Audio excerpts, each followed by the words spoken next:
Bem, eu quero agradecer inicialmente o convite formulado pelo Núcleo Memória, pela Comissão da Verdade da Assembleia Legislativa de São Paulo, pela PUC, pelo Memorial da Resistência, as entidades que são copromotoras desse evento, mas não sem antes deixar de fazer uma referência muito especial ao deputado Adriano Diogo, porque eu, particularmente, já estava em dívida pessoal com ele para que viesse até aqui e para que nós pudéssemos formalmente oficializar essa nossa parceria, e os trabalhos até então não haviam me dado condições objetivas para aqui estar.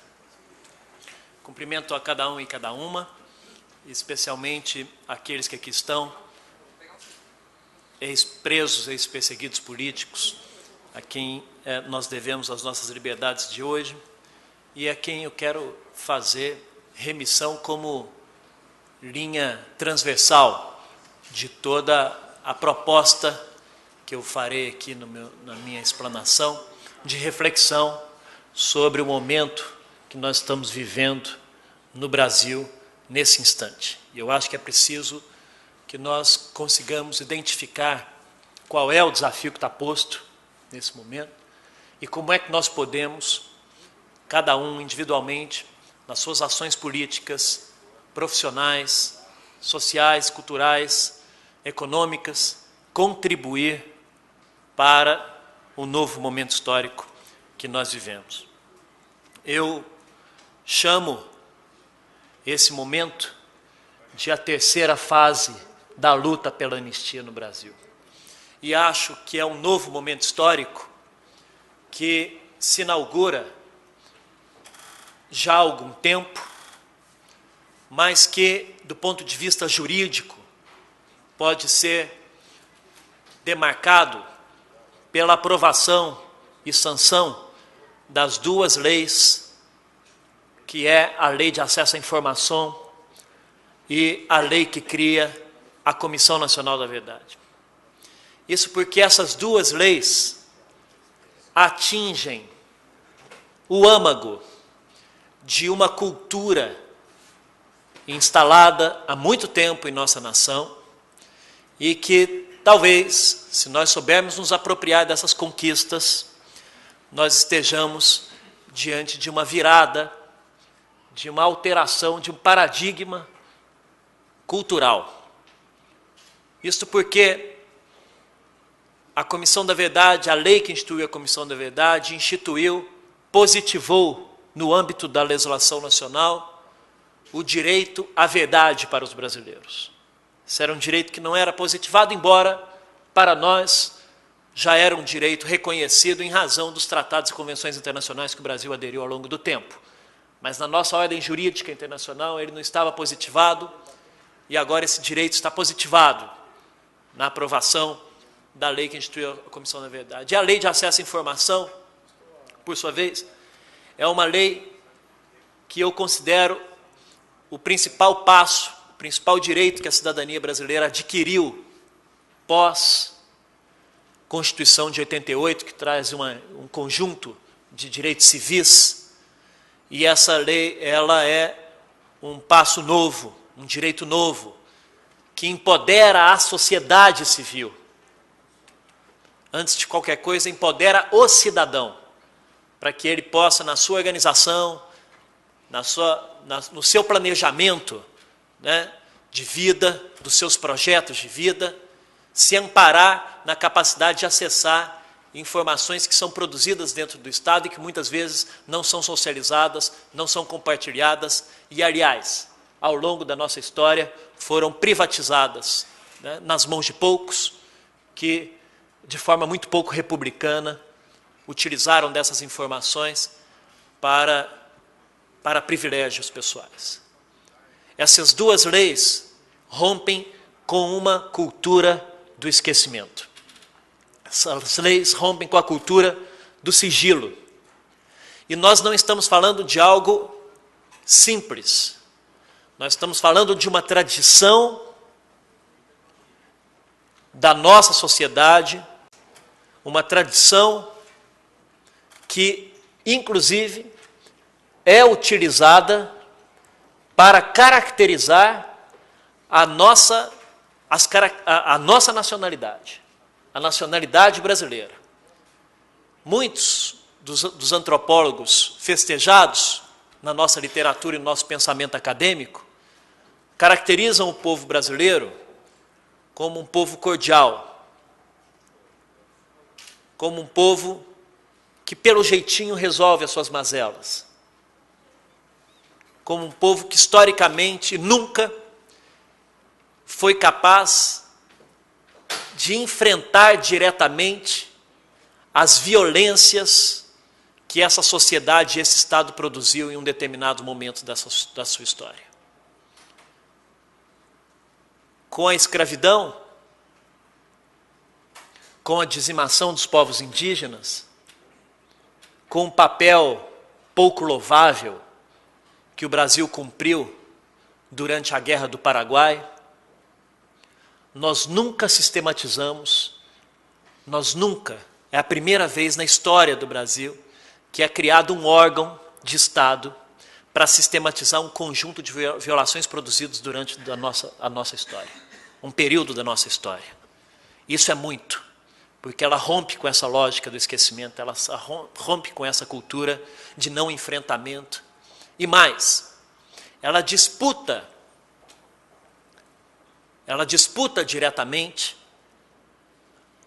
a caracterização da condição nacional do povo brasileiro, que ao longo do tempo foi caracterizado, portanto, como os brasileiros cordiais, mas que agora, diante do desvelamento dessa violência, diante da sistematização dessa violência, será capaz de identificar que, por dentro dessa violência, parte da nossa sociedade soube se posicionar na resistência contra a opressão.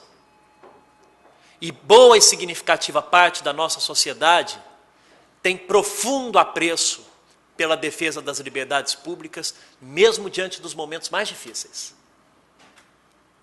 Portanto, eu acho que essas duas leis, elas projetam para o futuro a possibilidade de os futuros antropólogos, os novos talentos, poderem registrar que a característica do povo brasileiro não é só de ser homens cordiais, uma população do jeitinho, mas de uma sociedade que sabe se organizar e sabe resistir contra a opressão. Nós estamos discutindo, portanto, nós estamos diante, portanto, de uma disputa das características da nossa condição nacional.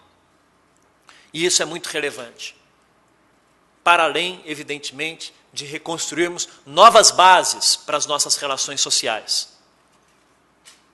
Porque diante das omissões do Estado, diante da violência praticada na sociedade, diante da violência praticada dentro das searas econômicas, diante da exclusão, diante da injustiça, a nossa tendência é o de não desvelar, é a de não enfrentar, é a de, inclusive, fazer a remissão, a necessidade de se olhar para frente e não se olhar para trás, como se olhar para trás fosse um retrocesso. Há muito pouco tempo atrás, há menos de 4 anos atrás, quem diria que hoje nós teríamos no Brasil uma Comissão da Verdade instalada? E essa conquista, Martinelli, essa conquista, Kátia, nos trabalhos do Memorial da Resistência, essa conquista, Maurício, no Núcleo da Memória, junto com Ivan, Elza e Clara, essa conquista, Rose, cadê a Rose? Eu já não sei mais onde está. Essa conquista, Jair, lá no Rio Grande do Sul, essa conquista, deputado Adriano Diogo, essa conquista é uma conquista nossa. E ela não se deu por acaso. Ela não se deu por acaso. Quando nós, há 4 ou 5 anos atrás, debatíamos na sociedade a necessidade de repensarmos as premissas autoritárias da validade e da vigência da lei de anistia como uma lei da impunidade, não como uma lei de liberdade.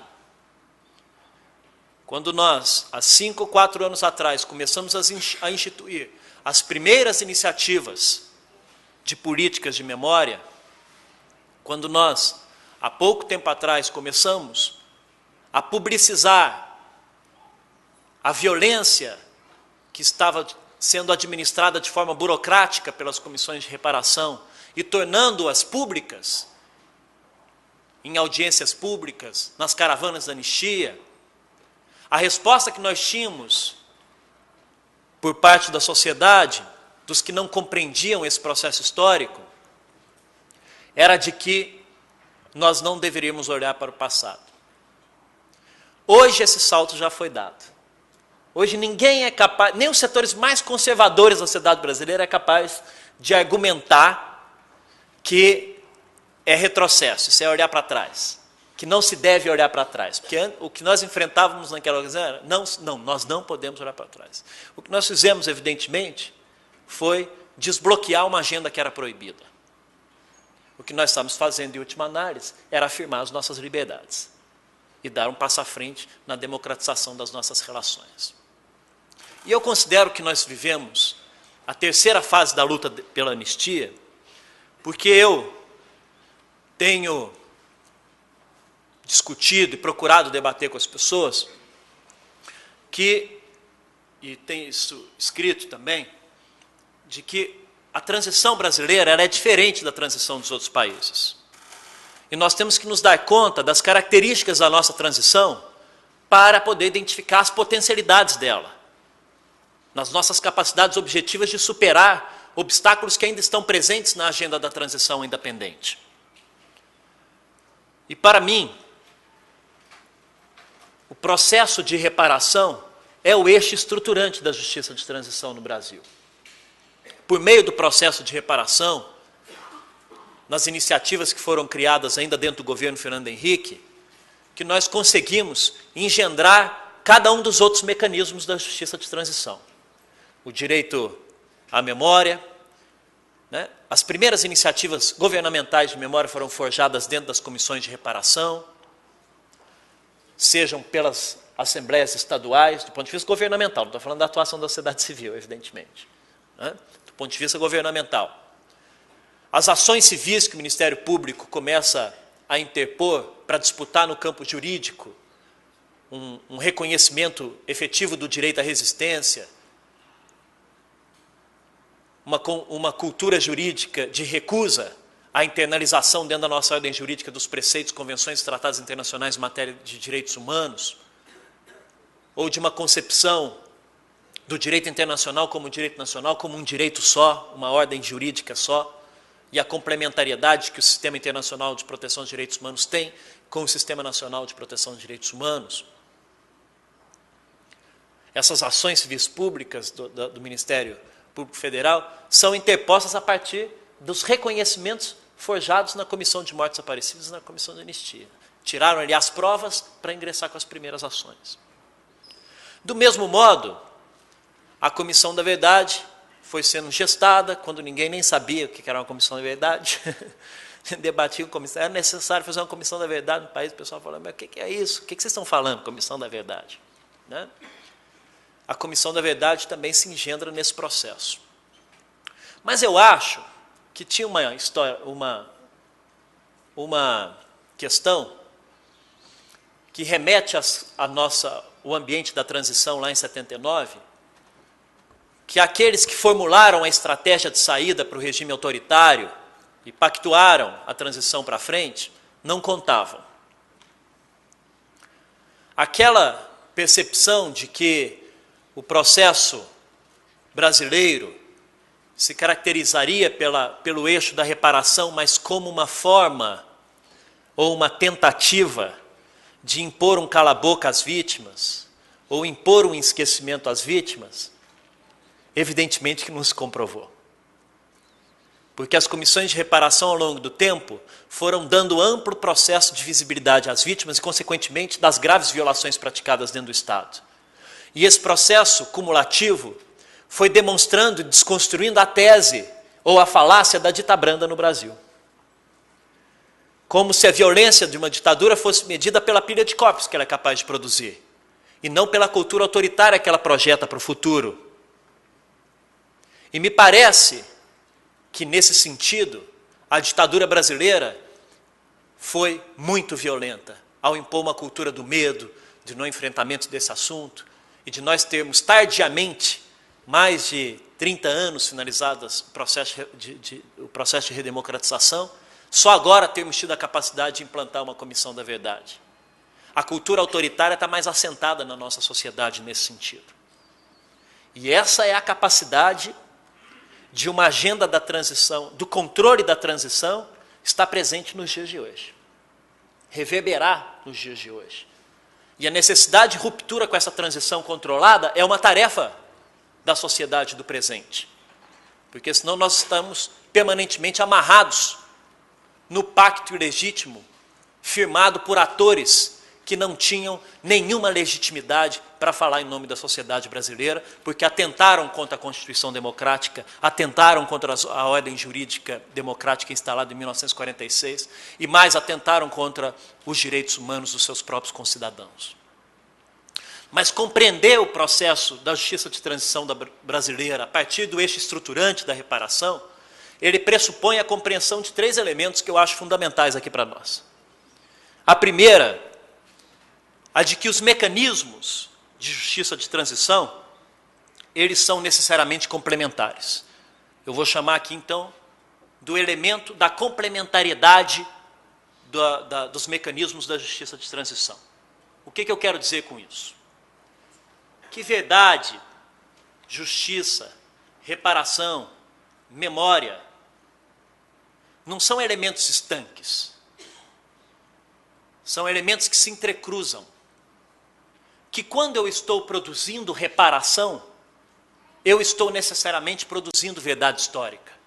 Quando a Comissão de Mortes e Desaparecidos, a partir de 95, quando a Comissão de Anistia, a partir de 2002, reconhece formalmente a responsabilidade do Estado em torno de uma violência que esse Estado produziu, essa responsabilidade ela é assumida a partir do reconhecimento da versão das vítimas, que muitas vezes contrariava as versões e os registros oficiais instalados no arquivo produzido pela repressão. Arquivo esse que sempre tem que ser mirado sob uma perspectiva crítica, pois eles eram produzidos com o propósito de justificar a violência, de construir a mentira legitimadora daquilo que a ditadura fez ao criminalizar as condutas da sociedade civil no seu legítimo direito de resistência. Quando as comissões de reparação realizavam esse trabalho, elas estavam produzindo verdade histórica. Então a verdade já vem sendo produzida desde a Comissão de Mortos e Desaparecidos, desde a Comissão de Anistia. A Comissão da Verdade agora é só mais uma etapa, com competências para cumprir novas competências que já não estavam previstas nas outras comissões. Mas a verdade histórica já vem sendo registrada. O livro Direito à Verdade e à Memória já desconstitui muitas das versões oficialescas da ditadura militar.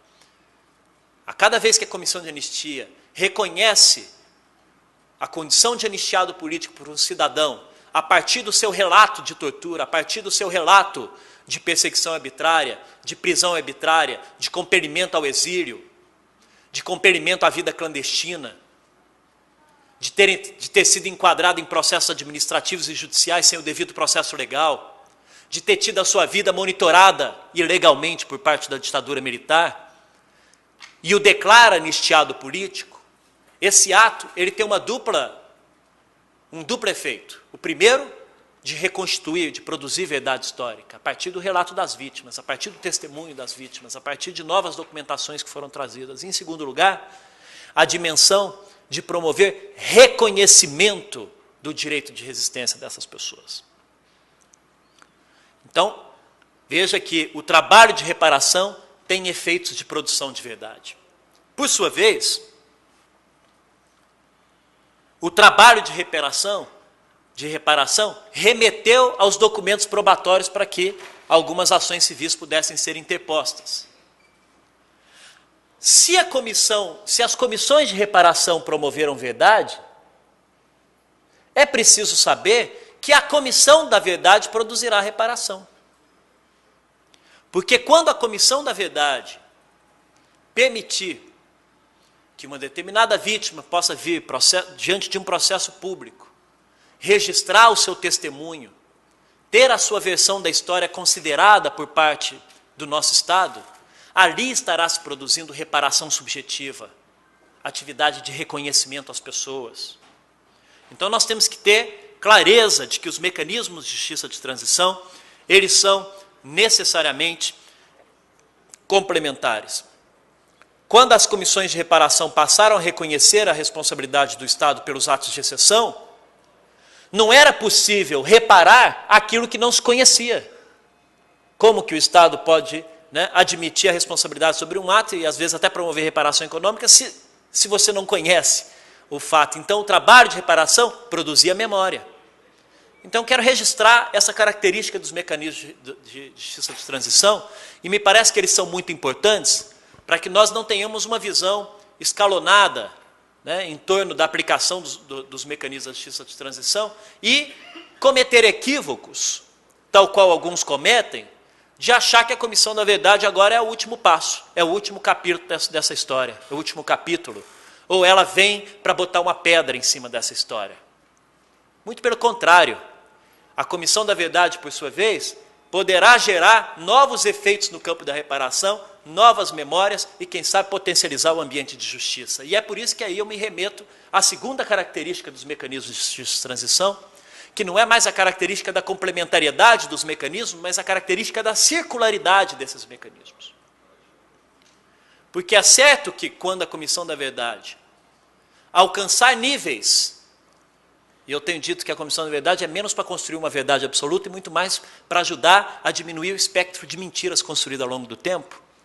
E quando ela ajudar a diminuir esse espectro de mentiras, ela poderá dar condições para muitos dos que tiveram seu processo à comissão de anistia indeferido por falta de elementos probatórios. E do mesmo modo, ninguém poderá obstaculizar ou impedir que o Ministério Público, no exercício das suas funções, tenha acesso a essa documentação para ingressar com ações, se assim o desejar, se assim compreender, como está fazendo atualmente. E aí que a lei de acesso à informação ela é importante. Ela ajuda nessa compreensão mais global, porque a lei de acesso à informação prevê que nenhum documento onde haja registros de violação de direitos humanos pode estar submetido a qualquer sigilo. Isso vale, inclusive, para a Comissão da Verdade. Então, tudo que ela produzir terá que necessariamente ser público e disponibilizado para toda a sociedade. Por força, não da lei da Comissão da Verdade, mas da lei de acesso à informação. Isso está claro. E as duas leis foram sancionadas na mesma data. Nem me venham dizer que há uma incompatibilidade entre as mesmas. E último, a terceira característica, o terceiro elemento, é o elemento da dimensão da contextualidade. Então, não estou falando mais da complementariedade, nem da circularidade, eu estou fazendo referência à contextualidade dos mecanismos de justiça de transição. Ou seja, eles devem ser aplicados segundo as características de cada país. A Argentina começou seu processo de justiça de transição com comissões da verdade, com a CONADEP, né, que teve só 9 meses de funcionamento. A Comissão da Verdade da Argentina. E funcionou, e deu conta, e fez o seu trabalho. O Chile já começa a sua agenda da transição a partir do elemento da memória. Da memória que eles vão para o trabalho de justiça, e da justiça que eles vão parar na reparação. O Brasil a gente começa com a reparação, da reparação vai para a memória, da memória vai para a verdade, da verdade. Então, nós temos aí a dimensão da contextualidade dos mecanismos da justiça de transição. E aí, meus caros, ao discutir a contextualidade, nós precisamos reconhecer uma característica da nossa transição. Qual é? A de nós termos vivido no Brasil, sim, uma transição pactuada, uma transição controlada, uma transição que alguns autores vão chamar de transição por transformação, distinta da realidade argentina, onde a transição se deu por ruptura, onde as forças militares saíram desmoralizadas diante de uma situação de crise econômica e depois do episódio da Guerra das Malvinas. E aí houve uma ruptura e no Brasil não houve esse processo de ruptura. Então a nossa característica é a da dita transição lenta, gradual e segura, que está posta até hoje, a meu juízo. E o marco jurídico fundante dessa transição lenta, gradual e segura, dessa transição controlada, é a Lei de Anistia de 1979. É por isso que toda e qualquer vez que nós quisermos discutir justiça de transição no Brasil, comissão da verdade, comissão de reparação, políticas de memória, será inafastável discutir a dimensão da anistia, porque ela está presente em cada um desses mecanismos. Vejam bem, a comissão de anistia, a comissão de reparação, ela nada mais é do que a regulamentação do artigo 8º do Ato das Disposições Constitucionais Transitórias da nossa Constituição, que é um artigo que diz: é concedida anistia aos que foram atingidos por atos de exceção, no Brasil. É o que está escrito lá no artigo 8º do ADCT. Ou seja, a Comissão de Reparação no Brasil, inclusive, chama Comissão de Anistia, porque o conceito de anistia ali foi compreendido como anistia como reparação. A própria Comissão da Verdade agora, ao ser instituída, ela é instituída, vem os seus dispositivos iniciais, e o fundamento constitucional dela, para criar a lei da Comissão da Verdade, também é o artigo 8º do ADCT, ou seja, o artigo da anistia. As possibilidades ou não, ou seja, a reparação depende do conceito de anistia, a verdade depende do conceito de anistia, e as potenciais, eventuais, desejadas possibilidades de justiça dependerão também de uma disputa em torno do conceito de anistia, remetendo à interpretação da Lei de Anistia de 79. Ou seja, a anistia, o conceito de anistia, do conceito de anistia emana toda a concepção da justiça de transição no Brasil. Então nós temos que discutir o conceito de anistia. E a tese que eu quero trazer, ou uma ideia, ou no passado já nós chamaríamos isso de palavra de ordem, né? É a de que nós vivemos uma nova fase da luta pela anistia, uma terceira fase. Eu acho que a gente só pode sustentar novos momentos históricos quando a gente tiver a conformação de três condições. Uma que remete a uma dimensão eminentemente política, de uma sociedade num determinado tempo estar diante de uma nova tarefa histórica para ela, de um novo desafio histórico para ela. Mas não basta desafios históricos para sociedades, né? É preciso verificar a existência de atores sociais dispostos a encamparem a tarefa histórica e levarem adiante como uma condição de princípio, como uma questão de princípio. E é evidente que ter a capacidade de identificar quais são os momentos, os desafios históricos de uma geração num determinado momento, de ter capacidade de mobilização na sociedade civil em torno desse desafio histórico, isso tudo se move, né, como energia utópica, se existir um conceito, uma ideia, né, que esteja permeando a ação política, uma concepção teórica, que possa, como um dia a concepção, o socialismo moveu as massas, moveu tanta gente, acho que a ideia, o pensamento, ele é um elemento estruturante de momentos históricos.